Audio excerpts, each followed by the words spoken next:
Ok. Merci beaucoup. Je vais partager un message avec vous. Et le message en question que Dieu m'a mis à cœur de parler avec vous, c'est de la consolation. Je vais parler des choses importantes, des thèmes importants que Dieu m'a inspiré de vous parler. Et la première d'abord, je vais commencer par la consolation.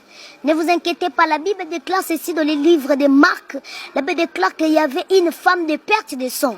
Alors là, c'est un espoir qu'il y aura encore. Alors là, c'est un espoir que ce sang peut s'arrêter encore. Je peux avoir encore une consolation. Je peux avoir encore une guérison. C'est ça la femme de perte de sang.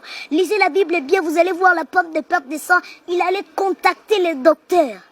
Mais rien n'a changé. Lorsqu'il a contacté Jésus, il a vu une consolation nouvelle. C'est par là que j'aimerais vous dire ceci. N'ayez pas peur. Croyez toujours en Dieu. Priez, gênez, marchez dans la crainte de Dieu comme il faut. Car la Bible déclare dans les livres des Proverbes que la crainte de l'Éternel, c'est le commencement de la sagesse. La Bible n'a pas dit que la sagesse, c'est le commencement de la crainte de Dieu. Non, non, non, non. Mais la Bible dit ceci, que la crainte, ça commence d'abord par la crainte de Dieu.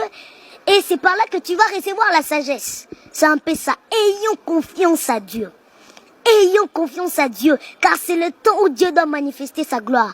C'est le temps de la consolation, car tu as beaucoup pleuré. Assez de pleurer, car c'est le temps où Dieu doit te visiter. La femme de perte de sang, plus d'espoir. Mais ce jour-là, il avait réussi sa guérison. Nous allons lire aussi le livre de Jean chapitre 2. La Bible déclare ceci, les vases étaient négligés. Les 6 vases. Pourquoi je suis en train de dire que les 6 vases en question nous représentent? Je rentre dans le livre de Genèse. La Bible déclare ceci, le 6e jour, Dieu créa l'homme.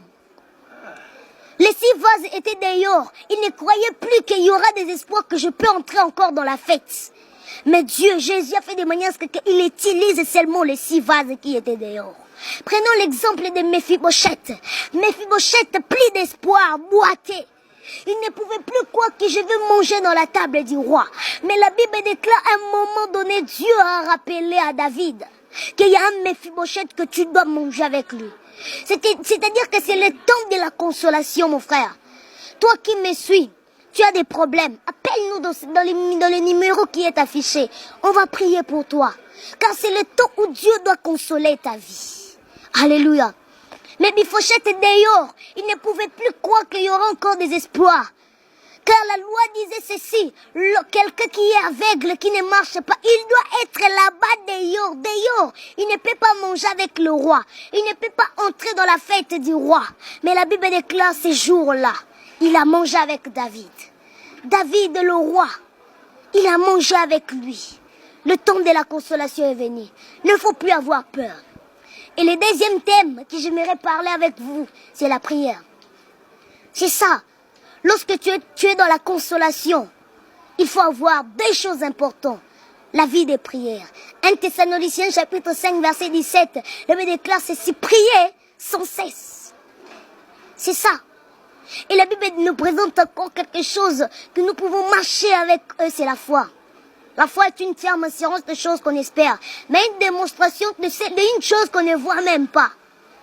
La foi est un petit mot, mais ça peut faire sortir beaucoup de choses. Lorsque tu es dans la consolation, 2 choses importantes, la vie des prières et la foi. C'est ça, les 2 choses importantes. C'est ça les 2 choses importantes. Dès Samuel 24-25 nous dit ceci.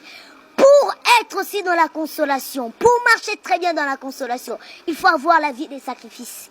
Je ne te demande pas de venir me donner ta dîme. Si tu as un pasteur là et tu vois le fruit de l'esprit en lui, et si tu ne vois pas à ton pasteur les œuvres de la chair qui sont manifestées dans les livres de Galates 5, mais si tu vois le fruit de l'esprit, donne-lui ta dîme. La vie des sacrifices, aider les gens, les armes spirituelles, c'est ça. Lorsque tu es dans la consolation, lorsque tu marches avec Dieu, 4 choses importantes. La vie des prières, la foi et la